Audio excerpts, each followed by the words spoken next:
السلام علیکم friends, welcome to کتاب نگری یوٹیوب چینل کتابوں کی نگری میں خوش آمدید۔ میں ہوں آپ کی ہوسٹ اقرا یاسین اور آج میں آپ کے لیے لے کر آئی ہوں مریم غفار کے قلم سے تحریر کردہ ناول بے قرار کے ایپیسوڈ نمبر 12 کو لے کر۔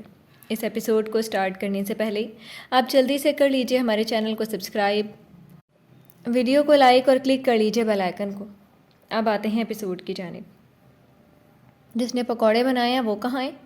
چائے اور پکوڑوں سے لطف اندوز ہوتے حمدان صاحب نے نایاب کے بارے میں پوچھا تھا۔ جب نایاب کا نام سنتے سفیر کے کان بھی کھڑے ہوئے تھے، جو پچھلے 5 منٹ سے سامنے رکھی پکوڑوں کی پلیٹ اور چائے کو گھو رہا تھا۔ میں یہاں ہوں۔ کہاں چلی گئی تھی نایاب؟ آنٹی وہ میرے کپڑے خراب ہو گئے تھے تو بس چینج کرنے گئی تھی۔ یہ چھوڑیں، یہ بتائیں کیسے لگے پکوڑے؟ مسکراتی ہوئی اوپر آتی نایاب نے حمدان صاحب کو دیکھتے ہوئے کہا تھا۔ جب صاحبہ بیگم کو مختصر جواب دیتی، وہ ایک نظر سفیر اور لیزا کو ساتھ بیٹھے دیکھ کر ان کے ساتھ بیٹھ گئی تھی، اور وہیں نایاب کی سرخ آنکھیں دیکھتا سفیر، جو نایاب کے اپنے ساتھ بیٹھنے کا سوچتا، تھوڑا سا سائڈ پر ہوا تھا کہ وہ اس کے پاس آئے گی، مگر اسے وہیں بیٹھتے دیکھ کر غصے سے مٹھیاں بند کر گیا تھا۔ آپ دونوں باتیں کریں، میں آتا ہوں۔ فون پر آتی بلند احمد صاحب کی کال دیکھتے حمدان صاحب نیچے گئے تھے۔ کچھ بھی کہو، تم پر ہر کلر بہت کھلتا ہے نایاب، اس مرون کلر میں بہت خوبصورت لگ رہی ہو تم، تیز آواز میں کہتی صاحبہ بیگم نے دل سے اس کی تعریف کی تھی، جو مرون کلر کے سادے سے شلوار قمیض میں ملبوس بالوں کا جوڑا بنائے میک اپ کے بغیر بھی بہت خوبصورت لگ رہی تھی۔ اور وہیں سفیر کی نظر بے ساختہ اس پر اٹھی تھی اور اب نگاہوں کا زاویہ بدلا تھا۔ کچھ دیر پہلے کا غصہ ختم ہوا تھا، جہاں سفیر کی آنکھوں میں نرمی آئی تھی، وہیں لیزا کا جل کر برا حال ہوا تھا۔ اوہ شٹ، بارش؟ چلو نیچے چلتے ہیں۔ نہیں آنٹی، میں کچھ دیر بارش میں رہنا چاہتی ہوں۔ اچانک سے بارش برسنے پر صاحبہ بیگم نے نایاب کو ساتھ نیچے چلنے کا کہا تھا، جب وہ مسکرا کر انہیں منع کر گئی تھی۔ صفی بیبی، مجھے تمہارے ساتھ بارش میں بھیگنا ہے۔ نایاب کو نہ چاہتے دیکھ کر لیزا نے سفیر کے گلے میں بازوؤں کا ہار ڈالتے ہوئے کہا تھا۔ جب لیزا کی گوہر افشانی سنتی، نایاب ٹیرس کی دوسری جانب گئی تھی۔ لیزا ڈارلنگ، میں نے سنا ہے بارش کا پانی سکن خراب کرتا ہے، تو ہو جانے دو، مجھے بس آج تمہارے ساتھ رہنا ہے۔ لیزا کو وہاں سے بھیجنے کے لیے سفیر نے اسے ڈرانا چاہا تھا، مگر صدا کی ڈھیٹ لیزا نے اس کی بات کو ناک سے مکھی کی طرح اڑایا تھا۔ تمہارا میک اپ بھی دھل رہا ہے، اس سے پہلے میں ڈر جاؤں تم پلیز نیچے چلی جاؤ۔ بار بار نایاب کو دیکھنے کے لیے آگے بڑھتے سفیر کو لیزا نے اپنی بے شرمی کا مظاہرہ کرتے روکا تھا۔ جب اس سے تنگ آتا، وہ اس کے میک اپ سے بھرے منہ کو دیکھتا، منہ کے زاویے بگاڑتا بولا تھا۔ سفیر کو اپنی طرف نہ دیکھتے پا کر وہ اپنی بے عزتی محسوس کرتی جلدی سے بھاگی تھی۔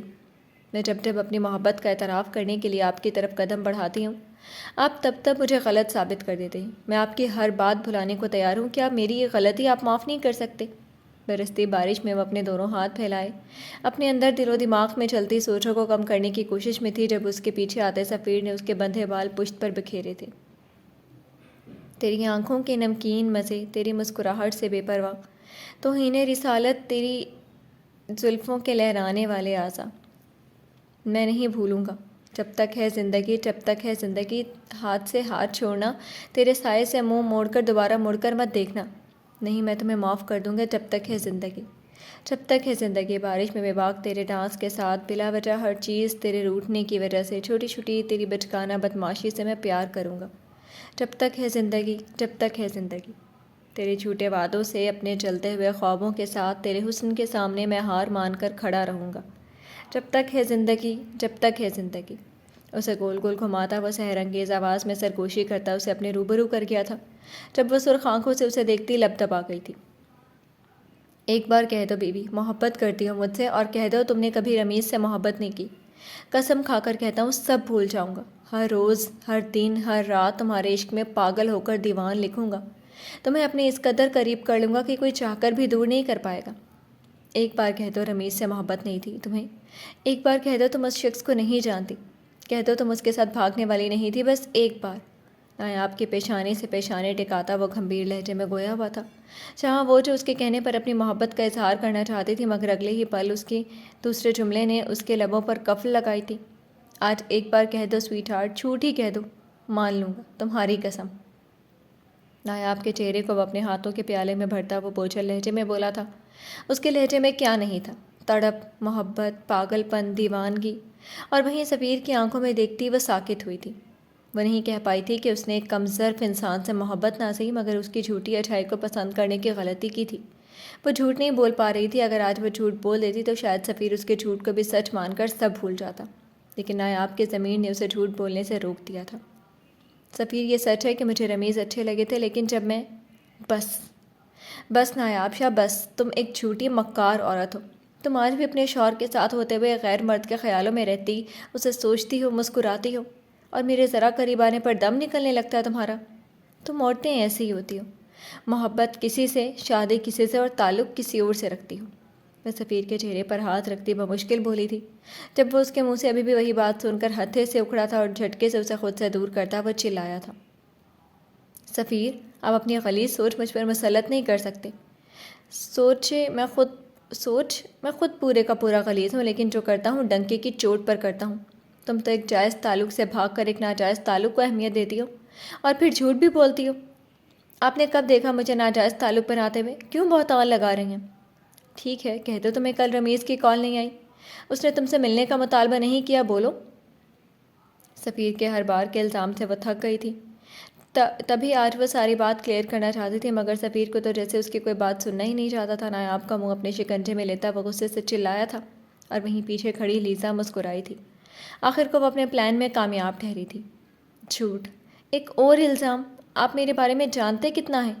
اب میں تھک گئی ہوں سفیر، اپنے کردار کے صفائیاں دیتے دیتے۔ کیا آپ نہیں تھکتے؟ آپ خود اس لیزا کے ساتھ ناجائز تعلق رکھے ہوئے، اور الزام مجھ پر؟ سفیر کا گریبان پکڑتی وہ غصے سے بولی تھی، جب وہ جھٹکے سے اپنا گریبان چھڑواتا، زوردار تھپڑ رسید کرتا اسے پیچھے دھکا دے گیا تھا۔ سفیر کے بھاری ہاتھ کے تاب نہ لاتی وہ چکرا کر گری تھی۔ ناجائز تعلق کیسے رکھتے ہیں میں اب تمہیں بتاؤں گا۔ اگر تم نے ایک قدم بھی گھر سے باہر نکالا تو قسم کھا کر کہتا ہوں نایاب شاہ، تمہاری ٹانگیں توڑ دوں گا، اور اگر اس رمیز سے تم نے دوبارہ رابطہ کیا تو اسی دن تمہارا گلا دبا دوں گا۔ غصے سے کہتا وہ نایاب کے بال اپنی مٹھی میں جکڑتے ہوئے بولتا، اسے پیچھے دھکا دیتا وہ دیکھے بغیر وہاں سے چلا گیا تھا۔ جو ہم چاہتے تھے وہ ہو گیا۔ سفیر چلا گیا، اب نایاب کی شکل بھی نہیں دیکھے گا کبھی۔ سفیر کے جاتے ہی لیزا نے مخصوص نمبر ڈائل کرتے اپنے منصوبے میں کامیاب ہونے کی خبر دیتے خوشی سے کہا تھا۔ یہ ناول آپ کتاب نگری یوٹیوب چینل پر پڑھ اور سن رہے ہیں۔ دیکھو، جب تک تم خود اپنے لیے آواز نہیں اٹھاؤ گی تب تک کوئی کچھ نہیں کر سکتا۔ وہ تم پر شک کرتا ہے، تم پر ہاتھ اٹھاتا ہے، جب تک تم نہیں بولو گی تب تک کسی کو کیسے پتہ چلے گا؟ ہمت کرو، جینا ہے تو لڑنا سیکھو، ورنہ تو ہار جاؤ گی۔ کل رات سے کمرے میں بند وہ بھوک سے نڈھال ہوتی کمرے سے باہر نکلی تھی۔ جب سیڑھیاں اترتی وہ صاحبہ بیگم کی آواز سنتی کچن میں جانا چھوڑ ڈرائنگ روم میں آئی، جہاں انہیں کسی لڑکی سے بات کرتے دیکھ کر اسے لگا تھا جیسے وہ اسے سمجھا رہی ہوں۔ میں محبت کرتی ہوں ان سے۔ صاحبہ بیگم کے اتنا سمجھانے کے بعد بھی اس لڑکی کے منہ سے فقط اتنا ہی نکلا تھا، تو کرو محبت، لیکن غلامی نہیں۔ اس کے سر پر شفقت سے ہاتھ رکھتی صاحبہ بیگم نے اسے سمجھایا تھا، جس پر اس لڑکی سمیت نایاب نے بھی اس بات میں سر ہلایا تھا۔ چلو پھر کل صبح میں مجھے بتانا کیا فیصلہ ہے تمہارا۔ نایاب، ادھر آؤ۔ ان خواتین کے جانے پر ڈرائنگ روم کے داخلے دروازے پر کھڑی نایاب کو گہری سوچ میں ڈوبے دیکھ کر وہ اسے اپنے پاس بلا گئی تھی۔ جی کیا ہوا؟ کوئی پریشانی ہے؟ یہ کیا لگا ہے نایاب؟ اسے گمسم سا دیکھتی صاحبہ بیگم ابھی پوچھ رہی تھی، جب اس کے سوجے گال اور پھٹے ہوئے ہونٹ کو دیکھتی وہ پریشانی سے گویا ہوئی تھی۔ آنٹی آپ سب کے لیے لڑتی ہیں، کیا میرے لیے بھی سٹینڈ لیں گی؟ صاحبہ بیگم کو دیکھتی وہ بھرائی آواز میں پوچھ رہی تھی۔ نایاب، کیا ہوا ہے؟ صاف صاف بتاؤ، سفیر نے ہاتھ اٹھایا تم پر؟ نایاب کی حالت دیکھ کر وہ پریشانی سے پوچھتی اپنا شک ظاہر کر گئی تھی۔ ہاں۔ صاحبہ بیگم کے سینے سے لگتی وہ روتی تھی۔ تم نے مجھے پہلے کیوں نہیں بتایا؟ کیا پہلے بھی ایسا کیے اس نے؟ کیا تم نے مجھے اس قابل نہیں سمجھا نایاب؟ خفکی سے کہتی صاحبہ بیگم نے اسے ڈپٹا تھا۔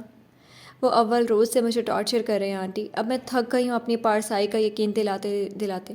چپ ہو جاؤ نایاب، میں بات کروں گی اس سے۔ صاحبہ بیگم کے پوچھنے پر اس کے رونے میں مزید روانگی آ گئی تھی، جب وہ تڑپ کر اسے گلے سے لگا گئی تھی۔ وہ نہیں سنیں گے۔ کیا بات ہے ایسی تم لوگوں کے بیچ میں، مجھے بتاؤ۔ نایاب کو مسلسل روتے دیکھ کر صاحبہ بیگم نے اس سے بات پوچھنی تھی۔ آنٹی، وہ رمیز کی ویڈیو جو نیوز میں وائرل ہوئی تھی، ایک لڑکی سے بدتمیزی کی، وہ لڑکی اور کوئی نہیں میں تھی۔ اس رات فارم ہاؤس میں میری اور سفیر کے بیچ جھگڑا ہوا تھا اور میں نے ان پر ہاتھ اٹھا دیا تھا، اور اس کے بعد بہت کچھ ہوا۔ میں یہ شادی بھی کرنا نہیں چاہتی تھی، پھر میں شادی کے ایک رات پہلے رمیز کے ساتھ اس شادی سے بھاگنے والی تھی۔ میں جانتی تھی آنٹی کہ رمیز ہی وہ شخص ہے جس نے مجھ سے بدتمیزی کی کوشش کی تھی، مجھے تو لگتا تھا وہ سفیر ہیں، مگر جب میں نے مہندی کی رات یہ نیوز دیکھی تو میں نے رمیز کو چھوڑ دیا آنٹی۔ اس نے میرے اعتبار کا فائدہ اٹھایا، مجھے نہیں پتا تھا آنٹی کیوں۔ نایاب، اتنا کچھ ہو گیا اور تم مجھے آج بتا رہی ہو؟ کیا ندا بھابھی یہ جانتی ہیں؟ نایاب کی ساری بات بتانے پر صاحبہ بیگم نے پریشانی سے پوچھا تھا، جس پر وہ نفی میں سر ہلا گئی تھی۔ تم نے کسی بڑے کو بتانا مناسب نہیں سمجھا، سفیر کو بڑھاوا دیا تم نے نایاب، افسوس سے کہتی صاحبہ بیگم نے نایاب کو دیکھا تھا۔ سوری آنٹی، مجھے لگا تھا سب صحیح ہو جائے گا، لیکن کبھی بھی چھوٹے اپنے مسئلے حل نہیں کر سکتے جب تک کوئی بڑا ساتھ نہ ہو، پریشانی سے کہتی صاحبہ بیگم نایاب کو روتے دیکھ کر نرمی سے بولی تھی۔ یہ ناول آپ کتاب نگری یوٹیوب چینل پر پڑھ اور سن رہے ہیں۔ صاحبہ بہت ویک ہے تمہاری بہو، خیال نہیں رکھتی کیا تم؟ میں کیا خیال رکھوں سجیلا، یہ خود اپنا خیال نہیں رکھتی۔ پچھلے 2 دن سے نایاب کا بخار کم نہ ہوتے دیکھ کر صاحبہ بیگم اسے اپنی ایک لیڈی ڈاکٹر دوست کے پاس لائی تھی۔ جب نایاب کی زرد رنگت کو دیکھتے ڈاکٹر نے مذاقاً کہا تھا، جس پر صاحبہ بیگم پھیکا سا مسکرائی تھی۔ کیوں بھئی، خیال کیوں نہیں رکھتی آپ؟ مسکرا کر کہتی ڈاکٹر سجیلا نے خاموش بیٹھی نایاب سے پوچھا تھا۔ رکھتی ہوں، زیادہ کچھ نہیں، بس وقت پر کھایا کرو، آرام کیا کرو۔ سوچتی زیادہ ہوں؟ دوا لکھتی ڈاکٹر سجیلا نے اسے گائیڈ کرتے ہوئے کہا تھا۔ شکریہ سجیلا، پھر ملتے ہیں، خیال رکھنا۔ جانے کے لیے کھڑی ہوتی صاحبہ بیگم نے مصافحہ کرتے کہا تھا، جب وہ ان کا ہاتھ سختی سے تھام گئی تھی۔ صاحبہ، مجھے تمہاری بہو اور بیٹے کے بیچ کچھ صحیح نہیں لگ رہا، نایاب کو باہر جاتے دیکھ کر وہ رازداری سے بولی تھی، جس پر صاحبہ بیگم نے اس بات میں سر ہلایا تھا۔ ایک آسان حل تجویز کروں گی تمہیں۔ کیا؟ اپنے بیٹے اور بہو پر بچے کے لیے زور ڈالو، دادی نہیں بننا چاہتے تم؟ ایسی بات نہیں ہے، بچوں کی مرضی ہے بھائی، ڈاکٹر سجیلا نے انہیں سمجھتے ہوئے کہا تھا، جس پر وہ ہنسی تھی۔ بہت ہو گئی بچوں کی مرضی، تمہارے بیٹے کو جانتی ہوں میں، اب اس قابل تو ہو گیا کہ تمہیں دادی بنا دے۔ مسکرا کر کہتی ڈاکٹر سجیلا نے ان کا ہاتھ چھوڑا تھا۔ چلو دیکھ لیتے ہیں یہ کر کے بھی، مسکرا کر کہتی صاحبہ بیگم بھی چلی گئی تھی۔ پہلا مٹھائی کا ڈبہ میرے گھر آنا چاہیے، صاحبہ بیگم کی بات پر بلند آواز میں کہتی ڈاکٹر سجیلا مسکرائی تھی۔ سجیلا نے کہا تو صحیح ہے، پر میں نایاب کو کیسے کہوں گی کہ وہ سفیر کو موقع دے؟ کیسے کرے گی بچی یہ سب جبکہ اس کا شوہر اس پر یقین بھی نہیں کرتا؟ آج وہ اکیلی ہے، اپنے لیے سٹینڈ لے سکتی ہے، اگر کل کو بچے ہو گئے تو وہ تو مجبوراً بندھ جائے گی اور میں اس کے ساتھ غلط نہیں کر سکتی، مجھے سفیر سے بات کرنی چاہیے۔ آنٹی گھر آ گیا، مسلسل ڈاکٹر سجیلا کی بات سوچتی صاحبہ بیگم کو گھر پہنچ جانے کا بھی نہیں پتہ چلا تھا۔ ہاں نایاب، مجھے تم سے ایک بات کرنی تھی۔ جی؟ نہیں کچھ نہیں، چلو۔ سوچ میں ڈوبی صاحبہ بیگم نے خاموش نظر نایاب کے اداس چہرے پر ڈالی تھی اور پھر وہ سفیر سے بات کرنے کا سوچتی بات بدل گئی تھی۔ یہ ناول آپ کتاب نگری یوٹیوب چینل پر پڑھ اور سن رہے ہیں۔ تمہاری شکل سے ملنے لگی تھی شکل میری، تمہارے حسن سے تخلیق ہو رہا تھا میں۔ مبارک ہو سفیر، ہم جیت گئے۔ پچھلے 1 ماہ سے وہ عاشر کے فلیٹ میں ہی رکا ہوا تھا، شرمندگی اتنی تھی کہ وہ نایاب سے نظر ملانے سے بھی گھبرا رہا تھا۔ ایسے میں الیکشن ہونے نہ ہونے سے اسے جیسے کوئی غرض نہیں تھی، غرض تھی تو بس نایاب کا، جس کا وہ عاشر کے ذریعے حال احوال پوچھتا رہا تھا۔ جب اس نے عاشر سے پوچھنے کے بجائے اس نے اپنے کمرے میں سی سی ٹی وی لگوائے تھے اور ابھی وہ لیپ ٹاپ کی اسکرین پر نظر جمائے ہوئے تھا کہ روم میں بیٹھی ٹی وی دیکھتے نایاب بلند آواز میں کہتی خوشی سے اچھلنے لگی تھی۔ سوری۔ اسکرین پر مسکراتے نایاب کے چہرے کو چھوتا وہ تصور میں اسے محسوس کرتا بولا تھا، کب آئیں گے سفیر؟ خوشی سے اچھلتی وہ اسے یاد کرتی رکی تھی۔ سفیر، نیوز دیکھی، ضلع کے ووٹ میں تمہارا نام سر فہرست ہے، میں جیت گیا ہوں، خوشی سے کہتے عاشر نے ٹی وی آن کرتے کہا تھا۔ جب وہ لیپ ٹاپ بند کرتا، کاؤچ سے ٹیک لگاتا عام سے لہجے میں بولا تھا، تو جیت کے اور ایسے چپ بیٹھے؟ حیرت سے اسے دیکھتے عاشر نے اسے گلے سے لگایا تھا۔ گھر چلیں، انکل کا فون آیا، تمہیں بلا رہے ہیں۔ نہیں، میں وہاں نہیں جاؤں گا، سفیر کو اٹھاتے عاشر نے چلنے کا کہا تھا۔ جب وہ انکار کرتا آنکھیں بند کر گیا تھا۔ کب تک منہ چھپائے گا؟ سامنا کر، اپنی غلطی تسلیم کر، معافی مانگ۔ سفیر کو دیکھتے عاشر نے اسے سمجھانے کی کوشش کی تھی۔ تو نہیں جانتا اس نے مجھے بد کردار کہا ہے۔ تجھے برا لگا نا بھابھی نے کہا، تو سوچ کر دیکھ، تو بھی تو یہ کرتا ہے، انہیں کتنا برا لگتا ہوگا۔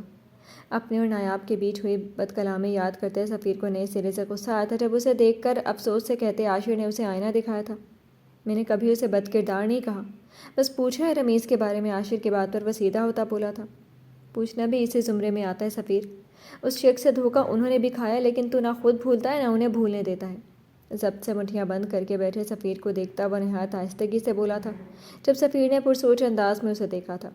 ہیلو، آتا ہوں۔ پریشانی میں الجھے سفیر کے فون پر آئی صاحبہ بیگم کی کال پر وہ اٹھ کھڑا ہوا تھا۔ کہاں جا رہے ہیں؟ گھر، سفیر کو جاتے دیکھ کر عاشر نے پوچھا تھا، جس پر وہ یک لفظی جواب دیتا چلا گیا تھا۔ یہ ناول آپ کتاب نگری یوٹیوب چینل پر پڑھ اور سن رہے ہیں۔ کانگریٹس۔ سفیر کو اپنے سامنے دیکھتی وہ مسکراتی ہوئی ہاتھ آگے بڑھاتی بولی تھی، میں ایسے مبارکباد وصول نہیں کرتا بیوی۔ نایاب کے بڑھائے ہاتھ کو تھامتا وہ اسے اپنی جانب کھینچتا سینے سے لگا گیا تھا، جبکہ اس کے اچانک سے کھینچنے پر وہ کٹی ڈال کی طرح اس کے سینے سے لگی تھی۔ جانتی تو ہو میں کتنا بے شرم ہوں، پھر بھی دور دور سے مبارکباد۔ اب کہو، نایاب کے کان میں سرگوشی کرتا وہ مسکرایا تھا جب ہال میں موجود بلند احمد صاحب اپنے پوتے کی اس قدر بدلحاظی پر اش کر اٹھے تھے، اور وہیں ہمدان صاحب نے بھی اپنی نگاہوں کا زاویہ بدلا تھا، جبکہ اس سب کے دوران صرف ایک صاحبہ بیگم بھی تھی جو انہیں ایسے دیکھ کر مطمئن ہو گئی تھی اپنے فیصلے سے۔ مبارک ہو۔ سب کی موجودگی میں وہ شرمسار ہوئی آہستگی سے کہتی دور ہونے لگی تھی جب وہ اس کی کمر پر گرفت مضبوط کر گیا تھا۔ شکریہ، تمہاری باہوں کے دائرے میں اسیر ہونے کے بعد جانا کہ 30 سالوں کی یہ مسافت بغیر منزل جو کٹ رہی تھی بڑی کٹھن تھی، فقط تھکن تھی۔ نایاب کے خوبصورت چہرے کو یکٹک دیکھتا وہ خود ہی مسکرایا تھا، جبکہ وہ شرمندگی سے سر جھکا گئی تھی جس پر وہ اسے آزاد کرتا مسکرایا تھا۔ کیا خیال ہے پھر آگے کا؟ سفیر کو دیکھتے بلند احمد صاحب نے پوچھا تھا۔ آگے کا یہی ہے کہ اب ایک آخری مرحلے سے گزرنا ہے اور پھر جیت ہمارا مقدر ہے تو بلند احمد صاحب کے گلے میں ہاتھ ڈالتا وہ خوشی سے کہتا مسکرایا تھا۔ اور رہی آج رات کی بات، تو وہ دوستوں کے ساتھ کچھ پلان ہے۔ اپنی شرٹ سیٹ کرتا وہ کھڑا ہوتا بولا تھا۔ کھانا تو گھر پر کھاؤ گے نا، یا پھر وہ بھی باہر ہی کھانے کا ارادہ ہے؟ سفیر کی بات پر صاحبہ بیگم نے اسے روکنے کے لیے ٹوکا تھا۔ آپ کھانا لگوائیں، میں فریش ہو کر آتا ہوں، صاحبہ بیگم کو دیکھتا وہ پرسوچ انداز میں کہتا اپنے کمرے کی سمت بڑھا تھا۔ کیا بات کرنی ہے مام کو مجھ سے؟ کہنا ہے آپ کے بارے میں؟ سیڑھیاں چڑھتا وہ مسلسل صاحبہ بیگم کی کال کی بابت سوچ رہا تھا۔ کہاں ہو بیوی تم؟ کمرے میں داخل ہوتا وہ نایاب کو کہیں بھی نہ پاتے دیکھ کر وہ دل میں سوچتا بیزار ہوا تھا۔ جی تو فرینڈز، کیسی لگی آپ کو آج کی ایپیسوڈ؟ کمنٹ سیکشن میں ضرور بتائیے گا۔ پھر حاضر ہوں گے ناول کے نیکسٹ ایپیسوڈ کے ساتھ۔ اب تک کے لیے اجازت دیجیے، شکریہ، اللہ حافظ۔